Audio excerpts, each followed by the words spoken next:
Olá, você vai ver nesta edição do Câmara Rio Notícias.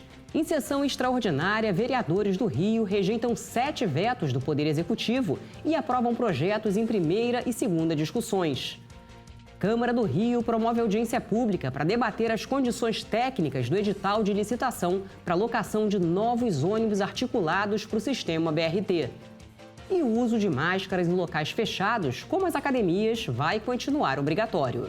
Não saia daí, a gente volta já. A gente começa esta edição do Câmara Rio Notícias indo direto ao plenário do Palácio Pedro Ernesto, onde acontece uma homenagem à vereadora licenciada Laura Carneiro, atualmente secretária municipal de Assistência Social. Quem está lá é o repórter Sérgio Costa, que traz ao vivo as informações. Boa noite, Sérgio.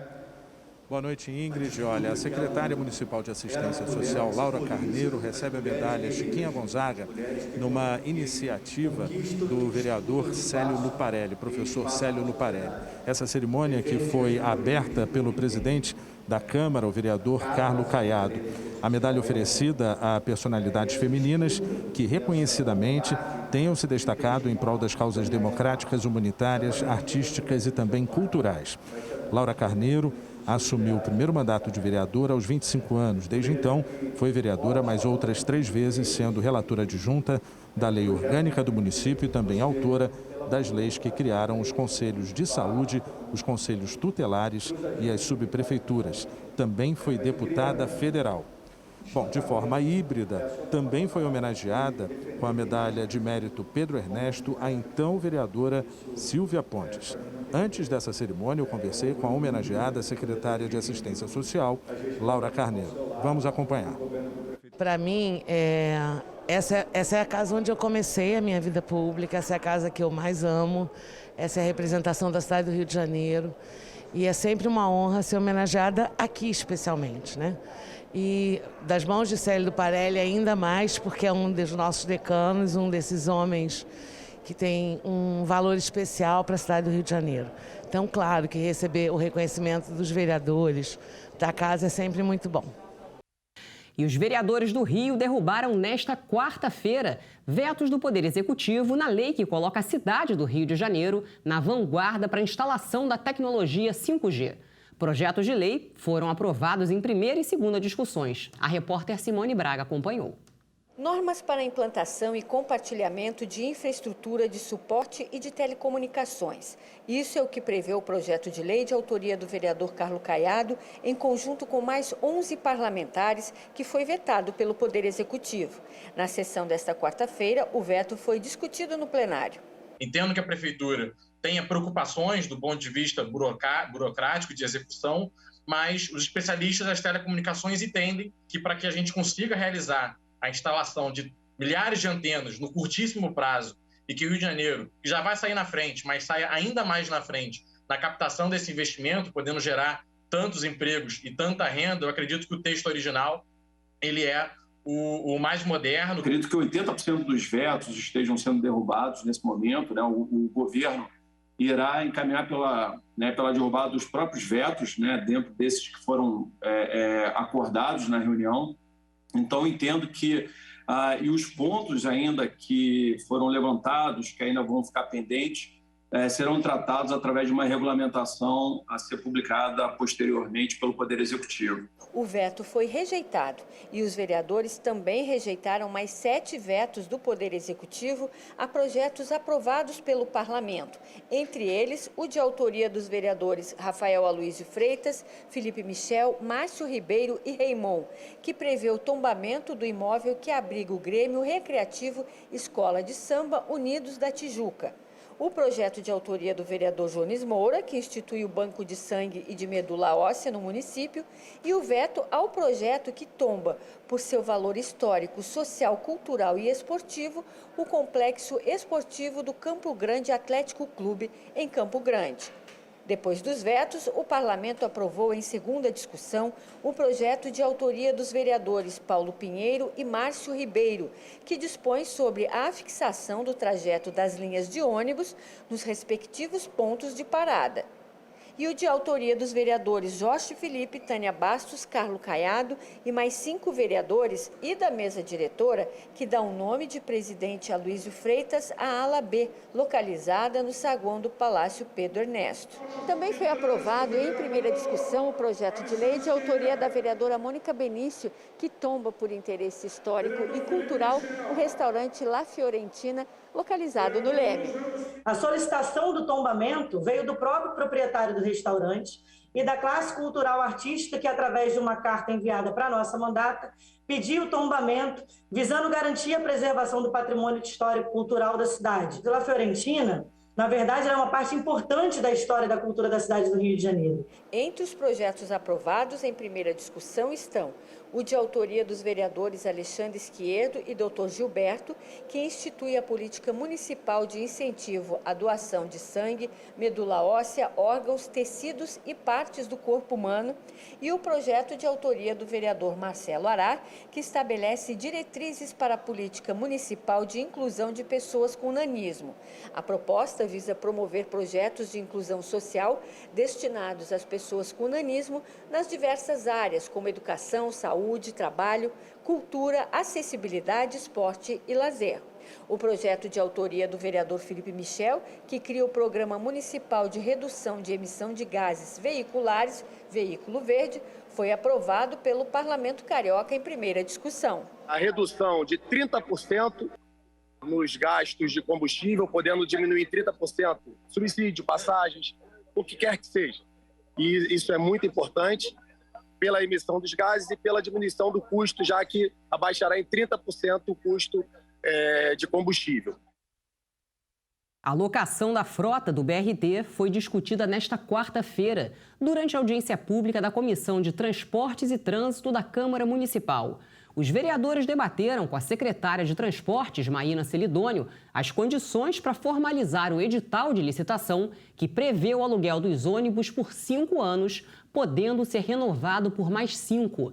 A expectativa é de que o edital seja publicado ainda neste mês de novembro.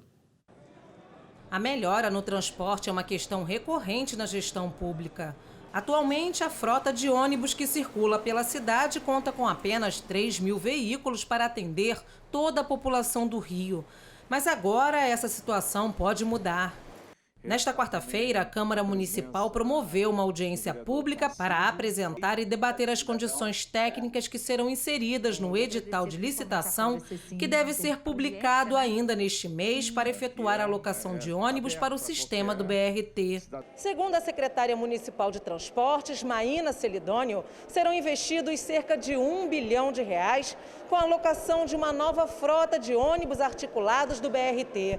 Esses valores serão pagos ao longo de 10 anos com recursos que virão do Tesouro via Fundo Municipal de Mobilidade Urbana Sustentável. É importante dizer que esse 1 bilhão quase que vai ser pago ao longo de 10 anos vai vir com recursos do Tesouro, não vai vir do dinheiro pago pelo usuário.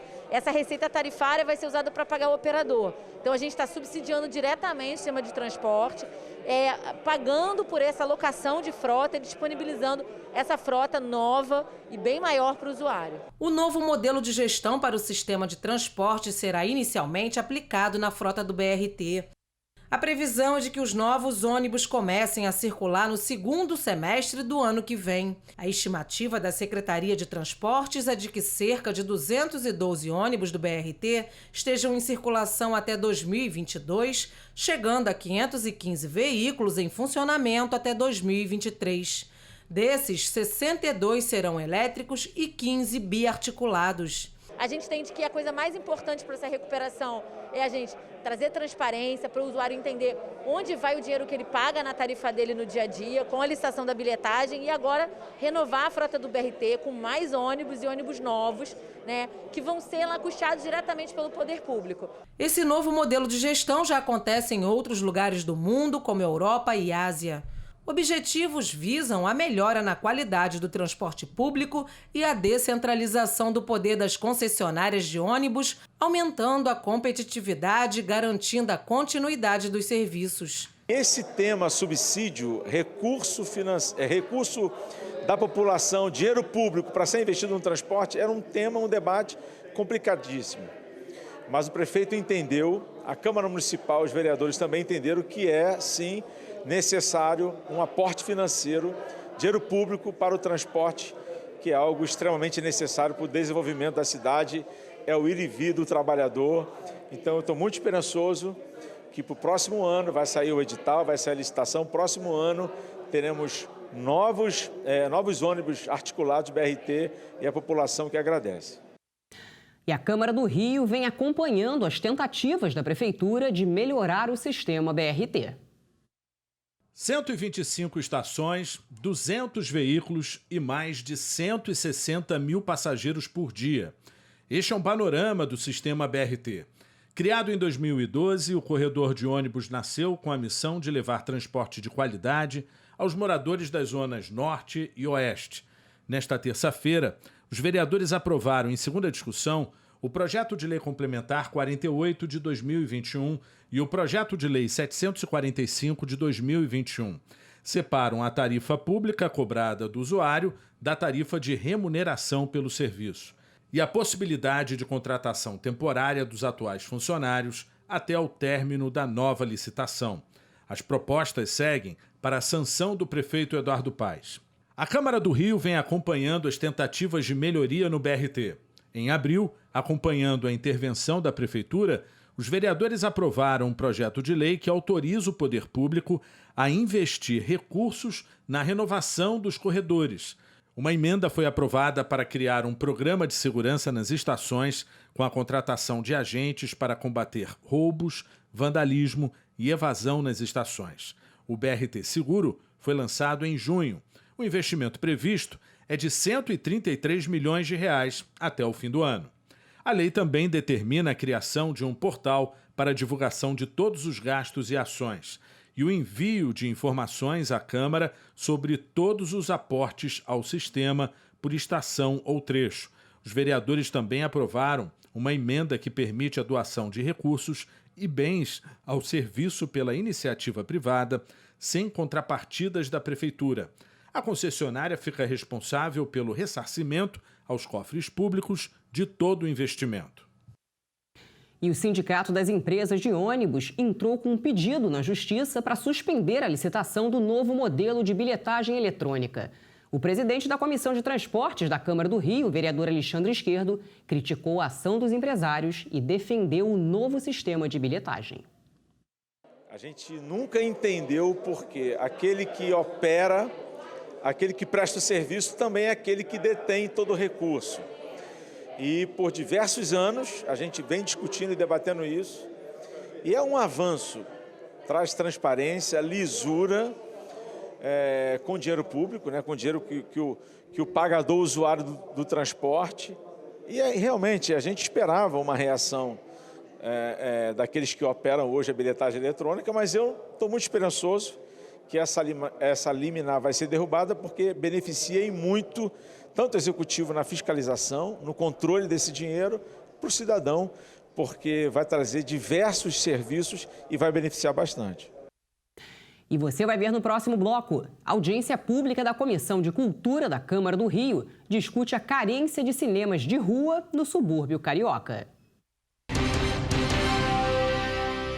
Um decreto da Prefeitura, publicado nesta quarta-feira, flexibilizou o uso de máscaras em academias de ginástica, centros de treinamento e pistas de patinação. A repórter Mariana Rosadas foi até uma academia para ouvir os frequentadores. Liene não via a hora de se exercitar sem máscara. Foi libertador porque já estava muito puxado já.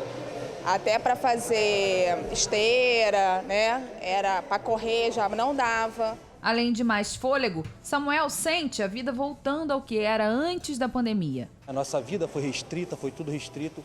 Mas tudo agora voltando ao normal, graças a Deus, com o avanço da vacina, né? A ciência, né, como sempre, nos ajudando. A Prefeitura do Rio desobrigou o uso de máscaras em academias, piscinas, centros de treinamento, de condicionamento físico e pistas de patinação por meio de um decreto publicado nesta quarta-feira.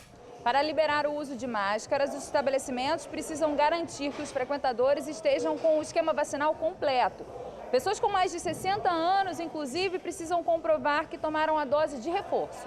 Quem tem entre 15 e 59 anos deve demonstrar que está imunizado com a segunda dose ou com a dose única. A gente sempre respeitou todos os decretos e nós recebemos essa notícia com muita animação, né? E os alunos assim estão se sentindo um pouco mais seguros. Rafael preferiu manter a proteção por enquanto. Dependendo do exercício também, se for um exercício aeróbico, você vai suar mais, então você talvez pretenda não utilizar máscara. De repente, numa musculação, você mantém a máscara para se sentir mais seguro. O uso de máscaras ainda é obrigatório em outros ambientes fechados e no transporte público da cidade. A gente já tem hoje um pouco mais de segurança em recomendar a não utilização das máscaras em lugares abertos, ventilados, né? Isso já está em evolução aqui na cidade, já está ocorrendo. E mesmo em alguns locais fechados, essa redução de circulação faz com que a gente possa realmente recomendar, em algumas circunstâncias, né, a não utilização de máscaras, mesmo em locais fechados. Por exemplo, academias, né, onde você tenha uma boa ventilação, um bom espaçamento, né, poderia ser um local onde houvesse essa liberação. Chegamos a um momento em que boa parte da população da cidade do Rio de Janeiro já se encontra imunizada. Então, chegou o momento da flexibilização das medidas preventivas e também do uso de máscaras. Eu defendo o uso de máscaras apenas em locais de aglomeração, como os transportes urbanos. E a partir deste sábado, a dose de reforço será ampliada para toda a população adulta do país. O Ministério da Saúde determinou que todos acima de 18 anos que tenham concluído a vacinação há 5 meses devam voltar aos postos de saúde para a terceira dose. Em nota, a Secretaria Estadual de Saúde informou que não vai flexibilizar o uso de máscaras em ambientes fechados, como as academias. De acordo com decisão do Supremo Tribunal Federal, em casos de discordância entre as esferas estadual e municipal, a regra mais restritiva prevalece. Com isso, a Prefeitura do Rio confirmou que o uso de máscaras em ambientes fechados permanece obrigatório. E nesta quarta-feira, 17 de novembro, é comemorado o Dia Internacional de Combate ao Câncer de Próstata. A doença é motivo de uma campanha de conscientização este mês. A Câmara de Vereadores do Rio vem estimulando a prevenção da doença através de 3 leis aprovadas pelos vereadores cariocas. Há 10 anos, o mês de novembro é um período de alerta para os homens no Brasil. A campanha Novembro Azul, que surgiu na Austrália em 2003, chama atenção para a prevenção do câncer de próstata, o que mais atinge pessoas do sexo masculino no país.